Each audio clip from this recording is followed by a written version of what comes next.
Hola, ¿qué tal? Bienvenidas, bienvenidos a esta exploración, una mirada profunda al cruce entre inteligencia artificial y derecho.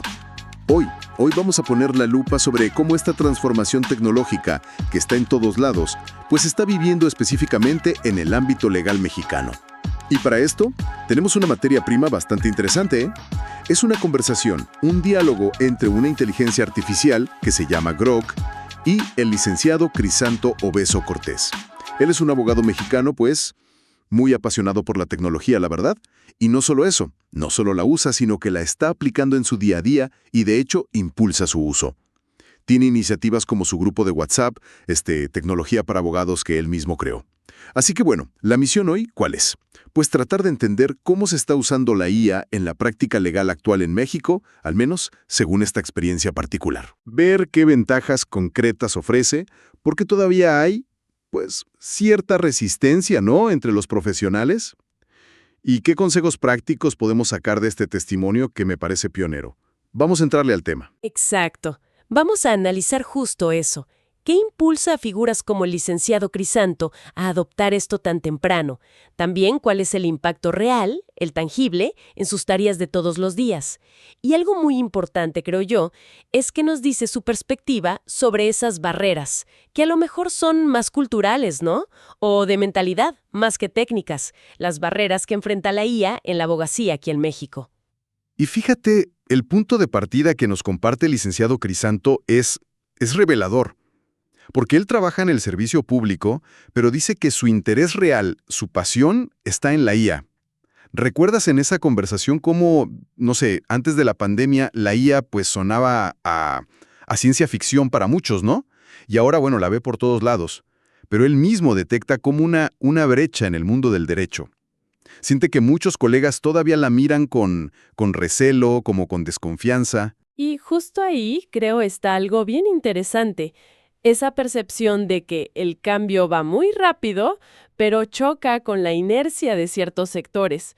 Digo, la pandemia sí, claro que empujó la digitalización a fondo, pero el campo legal, que históricamente, pues, es más conservador, más metódico, como que tiene sus propios ritmos, ¿no? Y la experiencia del licenciado Crisanto nos ayuda a entender por qué, aunque la tecnología esté ahí más accesible que nunca, pues su integración real en el día a día del abogado no es pareja, no es igual para todos. Él mismo cuenta que tuvo un momento clave, ¿no? Un descubrimiento personal.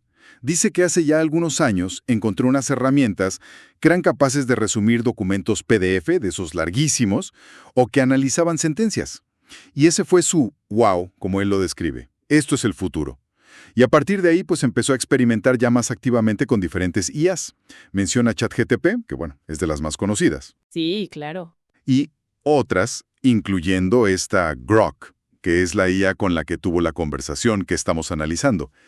Y las usa para tareas como, no sé, esbozar informes o hasta para conectar ideas que tenía medio sueltas por ahí. Y comparte una anécdota que me parece que ilustra un salto enorme. Dice que desde que estaba en la universidad, él soñaba con poder simplemente dictarle a una computadora. Ajá. Pero la realidad de ahora, según él, superó esa fantasía. Porque no es solo que la IA le transcriba, sino que siente que puede razonar, que le propone enfoques, soluciones. O sea, pasar de que te escriba lo que dices a que colabore contigo en el razonamiento. Eso sí es un cambio de paradigma fuerte. Ese es un punto medular, creo yo, de su experiencia. La tecnología deja de ser como una aspiración futurista, ¿no? Y se convierte en una herramienta de trabajo concreta. Y colaborativa. Y como bien dices, el valor que él encuentra va más allá de simplemente automatizar.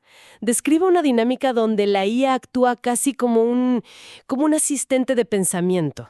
No solo ejecuta la orden, sino que puede desarrollar una idea, proponer estructuras, identificar conexiones. Claro está, y él mismo lo subraya mucho más adelante, siempre con la validación y el criterio del profesional humano al mando. Eso es clave. Es donde la cosa se pone, pues, especialmente interesante, ¿no? Según su percepción, su experiencia directa, el licenciado Crisanto calcula que, tal vez la mitad de los abogados en México, o quizás hasta menos, están realmente explorando el uso de la IA. Él identifica una resistencia palpable, sobre todo dice en abogados que él califica como de la vieja escuela. Ujú. Y su análisis sobre por qué esa resistencia es llamativo, fíjate. Sugiere que no es principalmente un problema de acceso. Digo, muchos tienen smartphones, computadoras, Claro, las herramientas están. exacto, sino que es más bien una cuestión de disposición. De disposición para aprender, de atreverse a probar algo nuevo. Parece percibir como un temor a lo desconocido, ¿sabes? O esa visión de la IA como competencia directa. En lugar de verla como apoyo. Justo, en lugar de verla como lo que es para él, un complemento, una ayuda. Y si tratamos de ver el cuadro más amplio, este patrón pues no es exclusivo del derecho, ¿eh? En muchas profesiones, cuando llegan tecnologías así disruptivas, la curva de adopción es similar. Tienes a los innovadores entusiastas, como el licenciado Crisanto, luego los que adoptan temprano, después la mayoría que se suma, y al final los más reacios al cambio. Sí, sí, el ciclo clásico. Y las razones suelen ser una mezcla compleja, ¿no? A veces es falta de tiempo percibida, miedo a la complejidad inicial, el apego a los métodos que ya funcionan, o como él sugiere, una barrera más bien de actitud.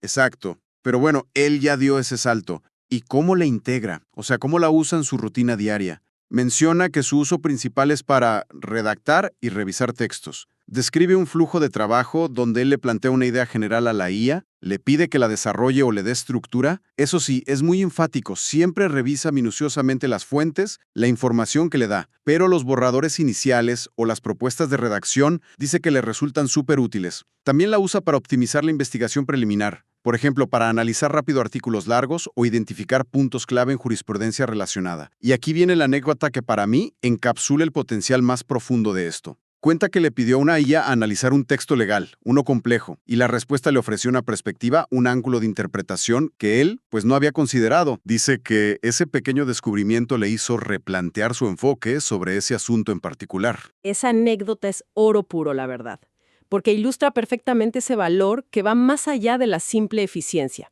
O sea, no se trata solo de hacer lo mismo, pero más rápido. Claro. Apunta a lo que podríamos llamar una diversidad cognitiva aumentada, ¿no?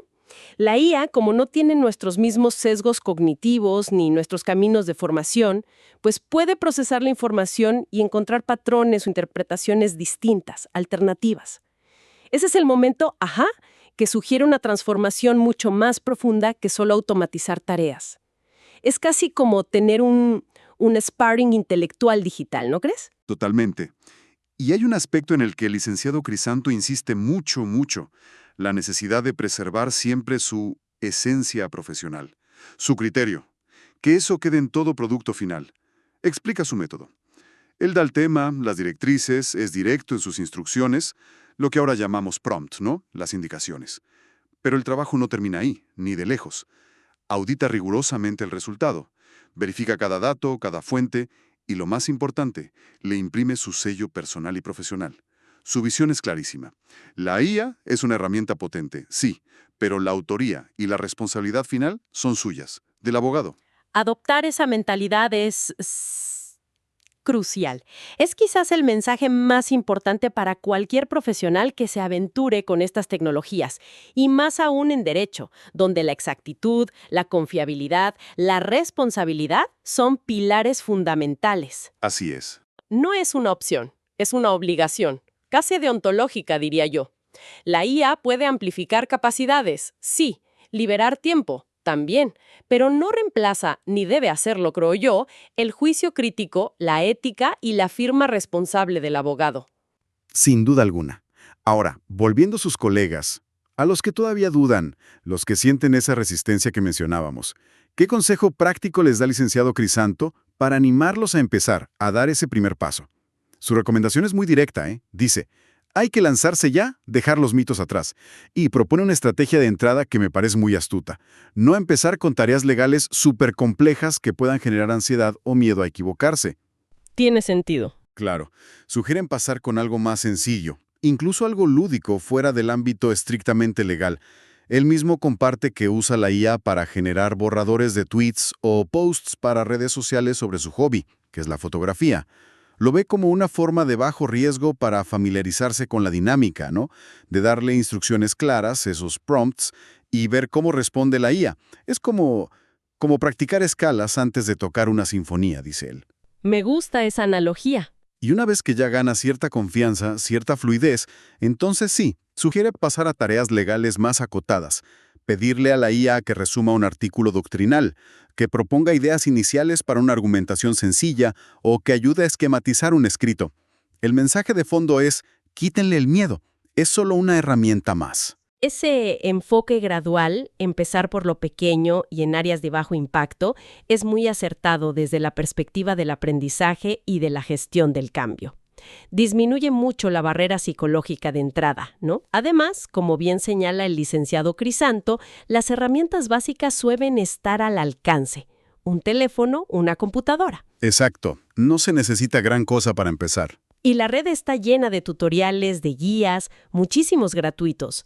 Lo que parece faltar a menudo, según su testimonio, es esa chispa de voluntad inicial. Me gusta mucho la analogía que utiliza él. Aprender a usar IA es como aprender a tocar un instrumento. Sí, Requiere practicar, paciencia, quizá un poco de frustración al principio, pero con constancia se vuelve más intuitivo. Y esto nos deja flotando una pregunta interesante, creo yo. Más allá de tener la herramienta y la guía, ¿qué se necesita realmente, a nivel personal o incluso cultural dentro de la profesión legal, para encender esa voluntad y dar ese primer paso hacia la integración de estas tecnologías? y para subrayar la importancia de no posponer ese primer paso, el licenciado Crisanto cierra su reflexión con una advertencia, pues bastante directa. Dice algo como, si no te subes al barco ahora, te quedarás atrás, porque este futuro ya nos alcanzó. Suena a un llamado urgente a la acción, ¿no? Sí, es un llamado contundente y se alinea mucho con la visión de bastantes analistas sobre la integración ya inevitable de la IA en el sector legal. La conversación ya no gira tanto en torno a si la IA va a impactar el derecho, Eso ya es un hecho. sino en cómo y cuándo los profesionales necesitan adaptarse para mantener su relevancia, su competitividad. El mensaje implícito es que la inacción, o esperar demasiado, podría tener un coste de oportunidad muy alto en un entorno que evoluciona tan rápido. Entonces, resumiendo, ¿con qué nos quedamos de esta inmersión basada en la experiencia del licenciado Crisanto? Pues queda claro que, para abogados pioneros como él, la IA no es una promesa lejana, es una realidad presente, una herramienta tangible y valiosa en el ejercicio del derecho en México hoy mismo. Ayuda en tareas concretas, redacción, investigación inicial. Y lo más intrigante, puede hasta catalizar nuevas formas de ver un problema legal. La clave, según su experiencia, parece estar en vencer ese vértigo inicial a lo desconocido, ¿no? Desmitificar la tecnología y simplemente animarse a experimentar. Empezar poco a poco para ir construyendo esa confianza y esa destreza que se necesitan. Exactamente. Y si miramos un poquito más allá de la eficiencia individual, que es lo que el licenciado Crisanto destaca mucho en su práctica, su testimonio nos deja con una reflexión pendiente, creo yo, una pregunta abierta de mayor calado. A medida que estas herramientas se vuelvan más sofisticadas y su uso se generalice, más allá de los que adoptan temprano, ¿cómo podrían empezar a transformar no solo las tareas aisladas, sino quizá la estructura misma del razonamiento jurídico? O incluso, ¿qué implicaciones podrían tener para algo tan fundamental como el acceso a la justicia para la población en general? Son escenarios complejos, sin duda, y fascinantes, que habrá que seguir muy de cerca. Una pregunta poderosa, sí señor, para seguir reflexionando. Con esto cerramos nuestra exploración de hoy sobre inteligencia artificial y derecho en México, guiados por las vivencias y los consejos del licenciado Crisanto Obeso Cortés. Gracias por acompañarnos en este análisis.